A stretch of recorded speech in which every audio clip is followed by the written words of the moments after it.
ವರ್ಷಕ್ಕೊಮ್ಮೆ ನಡೆಯುವಂತಹ ಲಕ್ಷ್ಮೀ ಗಣೇಶ ಬ್ರಹ್ಮ ರಥೋತ್ಸವ. ಗಣೇಶ ಹಬ್ಬದ ಮರುದಿನ ನಡೆಯುವಂತಹ ರಥೋತ್ಸವ ನೋಡೋದಕ್ಕೆ ಸಾಗರೋಪಾದಿಯಲ್ಲಿ ಜನ ಕೂಡ ಅಲ್ಲಿ ಆಗಮಿಸುತ್ತಾರೆ. ರಾಜ್ಯವಷ್ಟೇ ಅಲ್ಲದೆ ಹೊರ ರಾಜ್ಯದಿಂದಲೂ ಕೂಡ ಸಾವಿರಾರು ಜನ ಬಂದು ಈ ಬ್ರಹ್ಮ ರಥೋತ್ಸವದಲ್ಲಿ ಭಾಗಿಯಾಗ್ತಾರಂತೆ. ಹಾಗಾದ್ರೆ ಇದರ ವಿಶೇಷತೆ ಏನು? ಆ ಕುರಿತ ಒಂದು ರಿಪೋರ್ಟ್ ಇದೆ, ಬನ್ನಿ ನೋಡ್ಕೊಂಡು ಬರೋಣ.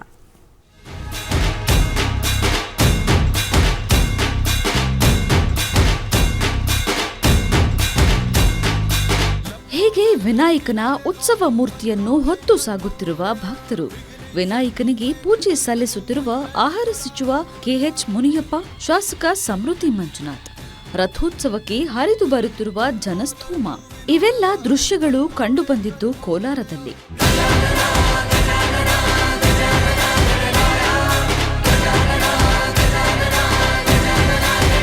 ಹೌದು, ಕೋಲಾರ ಜಿಲ್ಲೆ ಮುಳಬಾಗಿಲು ತಾಲೂಕಿನ ಐತಿಹಾಸಿಕ ಪ್ರಸಿದ್ಧ ಕುರುಡುಮಲೆಯಲ್ಲಿ ಗಣೇಶ ಚತುರ್ಥಿಯ ಮಾರನೇ ದಿನ ಲಕ್ಷ್ಮೀ ಗಣೇಶ ಬ್ರಹ್ಮ ರಥೋತ್ಸವ ನಡೆಯುತ್ತದೆ. ಈ ವಿಶೇಷ ಸಂದರ್ಭದಲ್ಲಿ ಆಹಾರ ಮತ್ತು ನಾಗರಿಕ ಸಚಿವ ಕೆಎಚ್ ಮುನಿಯಪ್ಪ ಕುಟುಂಬ ಮತ್ತು ಮುಳಬಾಗಿಲು ಜೆಡಿಎಸ್ ಶಾಸಕ ಸಮೃದ್ಧಿ ಮಂಜುನಾಥ್ ಆಗಮಿಸಿ ಕುರುಡುಮಲೆ ವಿನಾಯಕನಿಗೆ ವಿಶೇಷ ಪೂಜೆ ಸಲ್ಲಿಸಿದರು.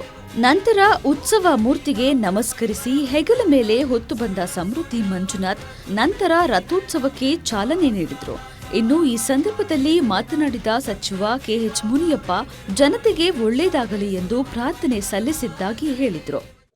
ದೇವರಿಗೆ ಪ್ರಾರ್ಥನೆ ಮಾಡಿದ್ದೇವೆ, ಈ ಸಾರಿ ಒಳ್ಳೆ ಮಳೆ ಬರಲಿ, ಎಲ್ಲ ಸಮೃದ್ಧಿಯಾಗಿರಲಿ, ಜನ ಎಲ್ಲ ಧರ್ಮದ ಎಲ್ಲ ವರ್ಗದ ಜನರು ಕೂಡ ಶಾಂತಿಯಿಂದ ಬಾಳಿ ಬದುಕಬೇಕು. ಹಾಗೆ ಪರಮಾತ್ಮನಿಗೆ ಸಂತೋಷ ಆಗ್ತದೆ ಮತ್ತು ಆಶೀರ್ವಾದ.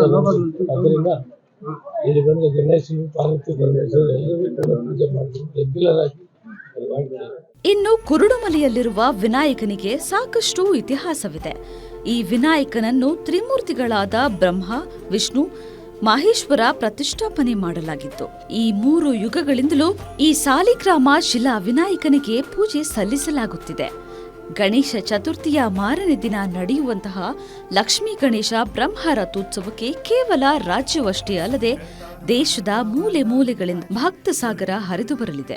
ಇವತ್ತು ಯಾವುದೇ ಮದುವೆ ಮುಂಜೆ ಆದ್ರೂ ಕೂಡ ಶುಭ ಸಮಾರಂಭಗಳಿಗೆ ಲಗ್ನ ಪತ್ರ ಇಡೋ ಮುಖಾಂತರವಾಗಿ, ಒಂದು ಮನೆ ಕಾರ್ಡ್ ಇಡೋ ಮುಖಾಂತರ, ಪ್ರಚಾರ ಮಾಡೋ ಮುಖಾಂತರವಾಗಿ ಇಲ್ಲಿಂದ ಸ್ಟಾರ್ಟ್ ಮಾಡ್ತೀವಿ. ಬಹುಶಃ ಕರ್ನಾಟಕ ರಾಜ್ಯದಲ್ಲಿ ಬಹುಶಃ ನಾನು ಏನು ಮುಜರಾಯಿ ಇಲಾಖೆ ಕೇಳ್ತೀನಿ, ಮತ್ತೆ ಒಂದು ಪ್ರವಾಸೋದ್ಯಮ ಕೇಳ್ತೀನಿ, ಬಹುಶಃ ನಮ್ಮ ಗಣಪತಿ ಅವರ ಕಣ್ಣು ಕಾಣಿಸಿಲ್ಲ ಅಂತ ಕಾಣಿಸ್ತಾನೆ. ಪ್ರತಿ ವರ್ಷ ಕೂಡ ಭಾರಿ ವಿಜೃಂಭಣೆಯಿಂದ ನಮ್ಮ ಕೈಯಿಂದ ಹಾಕೊಂಡು ನಾವೆಲ್ಲ ಸೇರಿ ತಾಲೂಕು ಆಡ ಸೇರಿ ಕೈಯಿಂದ ಮಾಡ್ತಾ ಇದೀವಿ. ಸಾಕಷ್ಟು ವಿಚಾರದಲ್ಲಿ ಕೂಡ ನಾನು ಈ ಪ್ರವಾಸೋದ್ಯಮ ಕೂಡ ಮತ್ತೆ ನಾನು ಎಚ್ಚರಿಸಿದ್ದೆ, ದಯವಿಟ್ಟು ಅಭಿವೃದ್ಧಿ ಮಾಡಿ. ಸಹಸ್ರಾರು ಸಂಖ್ಯೆಯಲ್ಲಿ ಬರ್ತಾರೆ, ನೀವೇ ನೋಡ್ತಾ ಇದ್ರಿ, ಸಹಸ್ರಾರು ಸಂಖ್ಯೆಯಲ್ಲಿ ಬರ್ತಾರೆ, ಒಂದು ಅಭಿವೃದ್ಧಿ ಮಾಡೋದು ಕೇಳ್ತಾ ಇದ್ದೀನಿ.